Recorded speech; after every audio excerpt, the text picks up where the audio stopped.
At the start of the movie, we see the city at night where a thief breaks into a building and cuts the power to steal something. The security guards notice the blackout and start investigating. They find a cut wire and realize a thief is inside, so they rush to the vault room. However, the thief has already escaped with the loot and is hiding from the guards. He reaches the roof and uses a rope to make his getaway. The scene then shifts to a man named G, a master safecracker and con artist. He was the one who stole the artifact from the safe last night. However, G's partner, Goen, is unhappy because G broke the stolen artifact during the heist. To fix this, G starts making a fake artifact. Goen is confused until G explains that they will take the fake artifact to Dr. Min, an authenticator at an auction house. If Dr. Min verifies it is real, they can sell it for a high price. The next day, G and Goen meet Dr. Min, who identifies the artifact as fake. G then threatens Dr. Min, revealing he knows about a previous time Dr. Min sold a fake artifact. Dr. Min, fearing exposure, agrees to authenticate the fake artifact and sells it, giving G $400,000 after deducting his commission. Goen is thrilled by their success. Meanwhile, Detective Gong and his team are searching for someone. A man calls Gong, saying he was promised protection as a police informant but is now being hunted by criminals. Before he can say more, the bad guys surround his car, break the windows, and capture him. Later, we see these criminals hanging the informant upside down.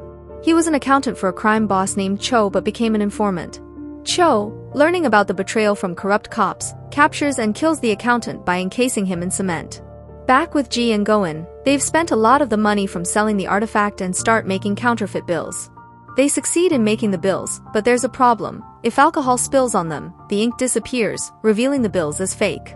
Frustrated with their failures, G gives up on the fake money plan. Next, we see an art gallery owned by a woman named Yunaha. Her assistant tells her that a potential investor is at the exhibition and wants to invest in the gallery in exchange for displaying his painting.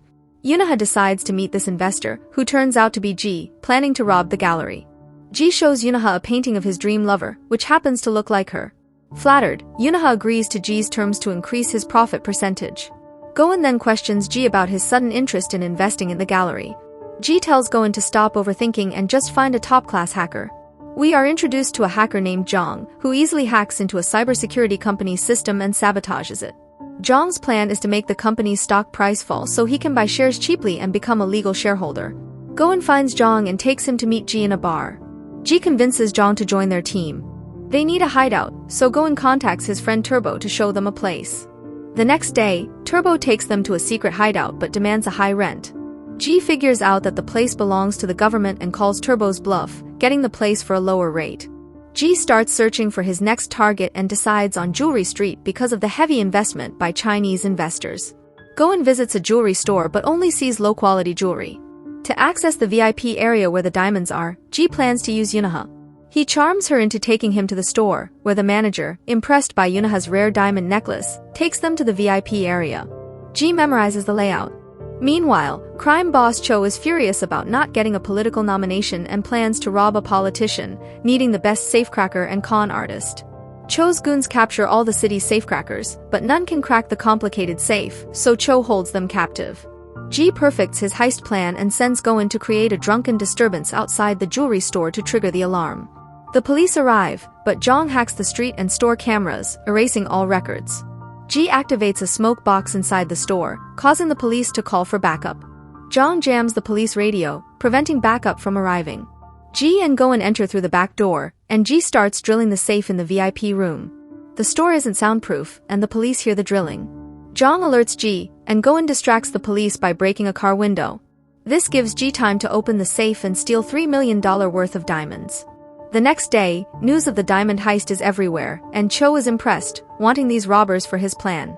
His goons, instead of finding the robbers, capture diamond brokers, knowing only specific brokers can handle such stolen goods. At the police station, an officer informs Detective Gong about the jewelry heist and the arrest of top diamond brokers. The stolen jewelry store is owned by underworld boss Cho, which gets Gong's attention. G sends Turbo to sell the diamonds to a broker, unaware that the broker works for Cho. Cho's men follow Turbo to the team's hideout, taking photos of G, Goen, Zhang, and even G's lover. The next day, they show Cho the profiles. Cho recognizes G, Zhang as the technical support, Goen as the engineer and distraction expert, and G as the leader and master safecracker. Cho's men capture Goen and Zhang and eventually G as well. Cho demands they work for him, but Ji refuses. They are locked in a cage and starved until Ji agrees.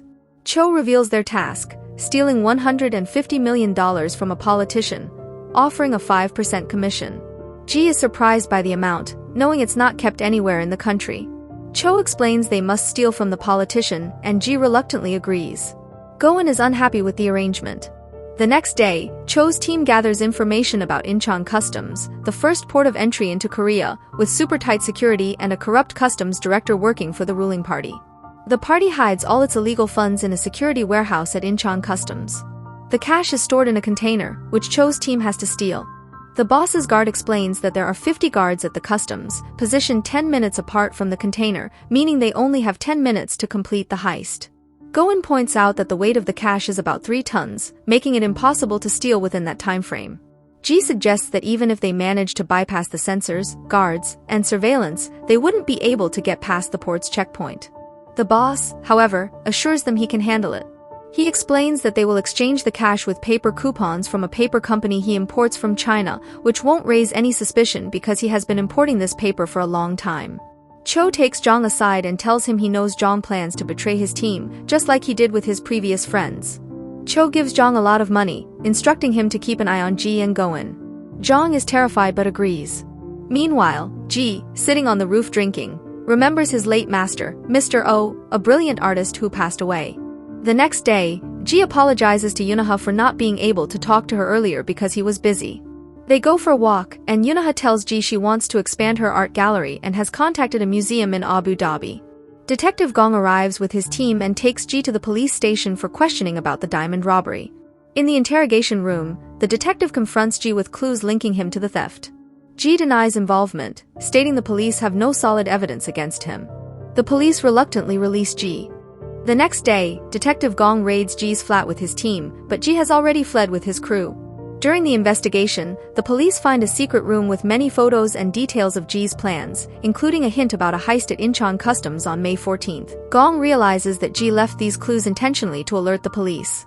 The team perfects their plan and plants distraction bombs and hacking tools at the port.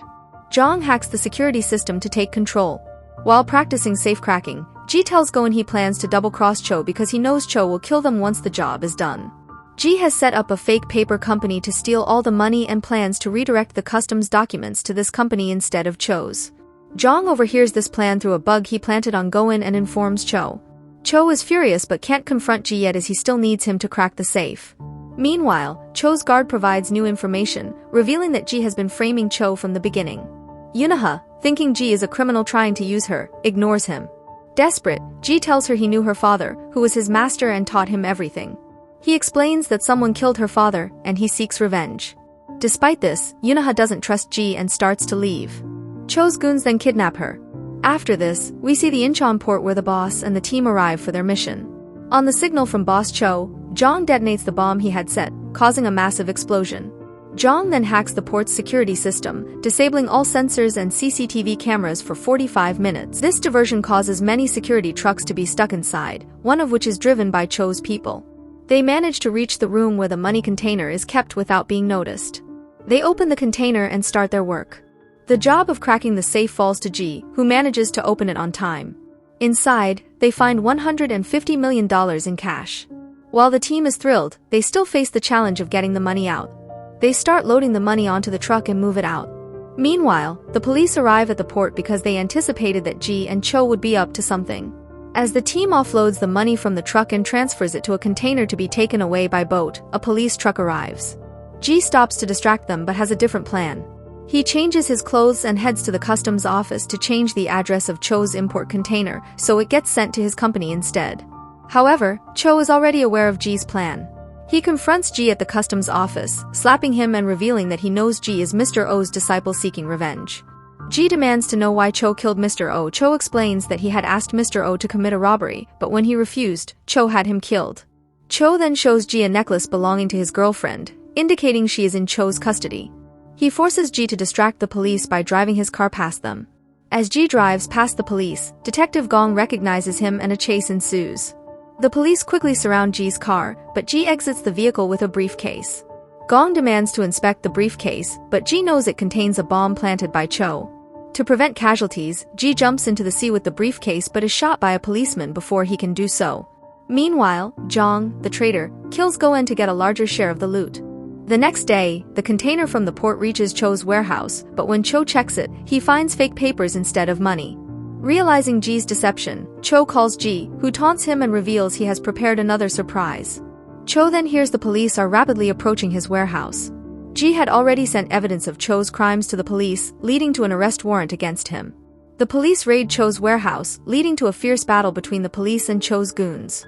During the chaos, Zhang, who had actually been loyal to Ji all along, helps Goen escape, revealing he had been working for Ji from the beginning. The police manage to arrest all of Cho's goons, but Cho himself escapes. He calls Ji, demanding to know how he orchestrated everything. Ji explains that his team at the port was part of his plan. Turbo's shot was fake, and they had printed fake notes using a special ink Ji developed. When Cho received the shipment, he believed the notes were fake, but they were real, with the special ink making them appear fake. Ji tells Cho that spraying the notes with alcohol will remove the special ink, revealing the real notes. Enraged, Cho tries to escape, but Ji crashes into Cho's car, causing a severe injury. Ji then takes Cho's necklace and leaves him. The police arrive and arrest Cho. Ji's team sprays the notes with alcohol, revealing the real cash and celebrating their success. As they rejoice, Ji's lover finally forgives him, and the movie ends with a sense of closure and victory.